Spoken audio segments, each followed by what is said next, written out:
আসসালামু আলাইকুম প্রিয় দর্শক, আমি আপনাদের শুরুতেই কয়েকটা নিউজের হেডলাইন আপনাদেরকে পড়ে শোনাই। এগুলো 16 ফেব্রুয়ারি মানে গতকালকের এবং তার আগের দিনের 15 তারিখের। এবং এই হেডলাইনগুলো বেসিক্যালি আওয়ামী লীগ সংক্রান্ত হেডলাইন। আপনারা হয়তো বলবেন যে আজকে এমপিদের শপথ হচ্ছে, রাতে মন্ত্রিসভা গঠিত হবে, এগুলো গুরুত্বপূর্ণ নিউজ। এগুলো বাদ দিয়ে আমি কেন আওয়ামী লীগের হেডলাইন পড়ছি না? ওগুলো নিয়ে আমি আলোচনা করবো আজকে, পরে আমি আবার বিকেলের দিকে সবগুলো নিয়ে আলোচনা করবো। তার আগে আওয়ামী লীগের হেডলাইনগুলো আমার কাছে পড়া খুব জরুরি মনে হচ্ছে এই কারণে যে আগামী দিনের নির্বাচনে এইগুলো বড় ইস্যু হয়ে দাঁড়াবে। আপনি মনে করতে পারবেন, দুদিন আগে আমি একটা ভিডিও করেছিলাম, সেখানে আমি বলেছিলাম যে পঞ্চগড়ে একটা ইউনিয়ন আওয়ামী লীগের অফিসের তালা খুলে দেওয়া হয়েছিল এবং সেখানে বিএনপির যে স্থানীয় যে সভাপতি ছিলেন তিনি উপস্থিত ছিলেন, তার সামনে খুলে দেওয়া হয়েছিল এবং তিনি বলেছিলেন আমরা সহ অবস্থানের পক্ষে। এবং ওই তালাটা লাগিয়েছিলেন জামাতের লোকজন, এই জামাতে যিনি লাগিয়েছিলেন তিনি খুলে দিয়েছেন। এবং সেটা নিয়ে আমি একটু প্রশংসাই করেছিলাম। কিন্তু মাথায় রাখবেন একটা কথা, আপনারা প্রয়োজনীয় ভিডিওটা আরেকবার দেখতে পারেন। আমি আসলে কি বলেছিলাম? আমি তখন তারেক রহমানের একটা উদ্ধৃতি বলেছিলাম যে বিজয়ীরা আসলে যে মানে বিজয়ীর কাছে যদি পরাজিতরা যদি নিরাপদ থাকে তাহলে সেটা হলো বিজয়ের প্রকৃত মহত্ব। অত্যন্ত দার্শনিক কথা, এবং সেটার যে কি ইন্ডিকেশন হতে পারে সেটাও আপনারা নিশ্চয়ই বুঝতে পেরেছেন, এবং আমার এটা পছন্দ হয়েছিল, এই জন্য আমি ওটার সঙ্গে মিলিয়ে কথা বলেছিলাম। কিন্তু কথা হলো, একটা দলের অফিসের তালা খুলে দেওয়া, দলটাকে মানে অফিসটাকে তালা খুলে দেওয়া মানে কিন্তু এই নয় সেই দলের রাজনৈতিক কর্মকাণ্ড শুরু হয়ে গেল। আওয়ামী লীগের রাজনৈতিক কর্মকাণ্ড এই মুহূর্তে বন্ধ। কে বন্ধ করেছে? সরকার বন্ধ করেছে। কিভাবে? একটা নির্বাহী আদেশের মাধ্যমে। আমি নিজে বহুবার বলেছি যে নির্বাহী আদেশের মাধ্যমে আওয়ামী লীগের রাজনৈতিক কর্মকাণ্ডকে স্থগিত রাখা হয়েছে, আওয়ামী লীগের কর্মকাণ্ড স্থগিত রাখা হয়েছে। সেই নির্বাহী আদেশের যে আইনটা, সেই আইনটাকে আমি কালো আইন মনে করি এবং এই আইনটা উচিত নয় বলে আমি মনে করি, অগণতান্ত্রিক বলে আমি মনে করি। কিন্তু এই দেশের এক নাগরিক হিসেবে, একজন নাগরিক হিসেবে আমি এই আইনটাকে অমান্য করতে পারি না। ব্যাপারটা ভালোভাবে খেয়াল করবেন আপনার ভাই। আপনি আইনটাকে অপছন্দ করতে পারেন, কিন্তু আইনটাকে আপনি অমান্য করতে পারবেন না। যতক্ষণ পর্যন্ত এই আইনটা আছে ততক্ষণ পর্যন্ত আপনাকে এই আইনটা মানতে হবে। আপনি যদি পছন্দ না হয় তাহলে এই আইন বাতিলের জন্য আপনি আন্দোলন করেন, কোনো সমস্যা নাই। আইনটা বাতিলের জন্য আন্দোলন করেন, কিন্তু আইনটা অমান্যের জন্য আন্দোলন করতে পারবেন না। তাহলে দেশটা চলবে না।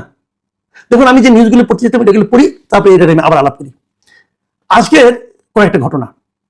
10 মিনা আওয়ামী লীগের অফিস খুলে মিলাদ, ফের ভাঙচুর তালা, এটা আজকের পত্রিকায় প্রকাশিত হয়েছে। এখানে ঘটনা এটা সকালে যে 10 মিনা পটুয়াখালী 10 মিনা উপজেলার আওয়ামী লীগের একটা কার্যালয় খোলা হয়েছে, খুলে সেখানে মিলাদ পড়া হয়েছে, অমুক হয়েছে। সকাল 7টার দিকে ঘটনা ঘটছে। তারপরে 11টার দিকে যায় সেটাকে বিএনপি যুবলীগের যে সাংগঠনিক সম্পাদক আছে তার নেতৃত্বে একজন লোক যে সেই কার্যালয় ওখানে যে ভাঙচুর করছে এবং তারা আবার সেটাকে তালাবদ্ধ করে দিয়েছে। দেখুন, আমি আবার আরেকটা নিউজ পড়ি আপনাকে। বগুড়ায় আওয়ামী লীগের কার্যালয়ে জাতীয় পতাকা উত্তোলন, ফেসবুকের ছবিতে লেখা দাবায় রাখতে পারবে না, এভাবে ফেসবুকে লেখা হয়েছে। এবং এখানেও একই জিনিস কে করেছে না করে তার কোনো যোগাযোগ নেই। এবং এই ঘটনার পরে এই ব্যাপারে বগুড়ার যিনি আওয়ামী লীগ বিএনপি যিনি সভাপতি আছেন রেজাউল করিম বাদশাহ, তাকে জিজ্ঞাসা করা হয়েছিল এবং তিনি দেখেন কি জবাবটা দিয়েছেন। তার জবাবটা আমার কাছে খুবই গুরুত্বপূর্ণ মনে হয়। তিনি বলেছেন যে আওয়ামী লীগের ভাঙা কার্যালয়, মানে এটা আগে তো ভাঙা হয়েছিল জুলাই আন্দোলনের পরে, ভাঙা কার্যালয়ে জাতীয় পতাকা ওড়ানো হয়েছে বলে জেনেছি। জেলা আওয়ামী লীগ তাদের ফেসবুকে নাকি এ সংক্রান্ত একটি ছবি পোস্ট করেছে। ছবিটা আজকের কিনা তা নিশ্চিত নয়। ঘটনা সত্য হয়ে থাকলে এর দায় প্রশাসনের। Very interesting. উনি যে কথাটা বলেছেন এই কথাটা যে মানে আমার কাছে খুবই গুরুত্বপূর্ণ এবং সঠিক মনে হয়েছে। উনি বলছেন যে যদি এই ঘটনাটা ঘটে থাকে, এটা আজকে তো সোশ্যাল মিডিয়ায় অনেক কিছু বিশ্বাস করা যায় না, তাই উনি বলছেন যদি এটা সত্য হয়ে থাকে তাহলে তার দায় কার? প্রশাসনের। কেন প্রশাসনের দায়? এই কারণে দায় যে সরকার আইন করেছে যে আওয়ামী লীগ কোনো রাজনৈতিক কর্মকাণ্ড চালাতে পারবে না। তারপরে যদি আওয়ামী লীগ সেটা চালায় তাহলে ধরবে কে? বাধা দেবে কে? বাধা দেওয়ার দায়িত্ব কিন্তু আপনার না, আমার না, যুবলীগের না, যেটা নাকি 10 মিনাই করেছে ছাত্রলীগের আহ্বায়ক আবুল বশর সাহেব। উনি এটা পারেন না করতে। উনি আবার ভাঙচুর করবেন, আবার তালা দিবেন, উনি এটা পারেন না। উনি পুলিশকে ইনফর্ম করতে পারেন, এই কাজটা পুলিশ করবে। যখন আপনি করবেন বাশার সাহেব, তখন আপনি তো এই আইনটা নিজের হাতে উঠাই নিলেন। এই আইন তো আপনি নিতে পারেন না, সাজা আপনি দিতে পারেন না, পুলিশ দিবে। আপনি কে? এই একই দেখেন এই সিনিয়রিটি এবং প্রবীণ হলে যেটা হয়। বাশার সাহেব কিন্তু কথা বললেন যে যদি এটা সত্য হয় তাহলে দায় হলো প্রশাসনের। এটাকে প্রশাসন থামাবে। প্রশাসন থামায় না কেন? আসলে আমি আরো দু একটা পড়ি।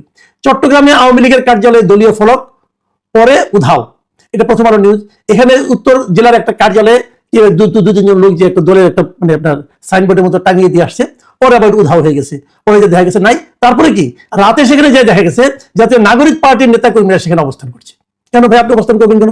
ওটা তো আপনার কার্যালয় নয়, আওয়ামী লীগের কার্যালয়। যদি আওয়ামী লীগের কার্যালয় কেউ অনিয়ম করে সেটা পুলিশ দেখবে, আপনি কেন?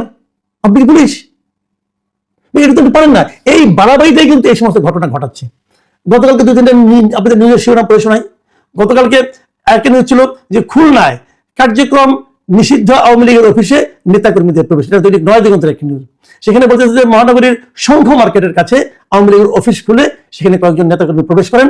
তারপরে সেখানে তারা শেখ হাসিনা এবং শেখ মুজিবের ছবি পাশাপাশি রেখে মাল্যদান করেন, কিছুক্ষণ সেখানে অবস্থান করেন, জয় বাংলা জয় বঙ্গবন্ধু স্লোগান দিয়ে, পরে নেমে এসে তালা লাগিয়ে চলে যান। এর আফটার ইফেক্ট সম্পর্কে আমি কিছু জানি না, জানতে পারিনি, এই নিউজেও নাই। আগে একটা নিউজ দেখেন ঠাকুরগাঁয়ের পীরগঞ্জে 1.5 বছর পর আওয়ামী লীগের নেতাকর্মীদের স্লোগান, এটাও প্রথম আলোর নিউজ। এখানেও এই কথা হলো পীরগঞ্জ উপজেলায় আওয়ামী লীগের নেতাকর্মীরা স্লোগান দিয়েছে। তারা পীরগঞ্জ শহরের লিচুতলা এলাকায় অবস্থান নিয়ে গিয়েছে, পরে জাতীয় পতাকা উত্তোলন করেছে, বিভিন্ন স্লোগান দিয়েছে। এখানে কোনো অফিস টফিস খুলে নাই, কিন্তু তারা রাজনৈতিক কর্মকাণ্ড শুরু করেছে। আবার দেখুন আরেকটা নিউজ, এটাও প্রথম আলোর নিউজ, সেটা হলো ভাঙাচোরা আওয়ামী লীগ কার্যালয়ে দুপুরে নেতাকর্মীদের স্লোগান, বিকালে অগ্নিসংযোগ। মানে দুপুরে তারা মানে আপনার স্লোগান দিয়েছে, কার্যালয়ের সামনে গেছে সেখানে, এবং বিকালবেলা আবার ওখানে পরে যাই নিয়ে বৈষম্যবিরোধী ছাত্র আন্দোলনে একজন নেতাকর্মী যায় সেখানে আগুন ধরিয়ে দিয়ে এসেছে। এই ঘটনাটা ঘটেছে দিনাজপুরের শহরের বসুনিয়াপট্টি এলাকায়। দেখুন কয়েকটা জিনিস লক্ষণীয় কিন্তু। এক নম্বর হলো আওয়ামী লীগের পক্ষ থেকে তার নেতাকর্মী যে কাজটা করছে এটা বেআইনি কাজ করছে, তারা এটা করতে পারে না, এক নম্বর। 2 নম্বর কাজ হলো কিছু কিছু জায়গায় নিয়ে ছাত্রদের লোকজন দিয়ে সেটাকে আবার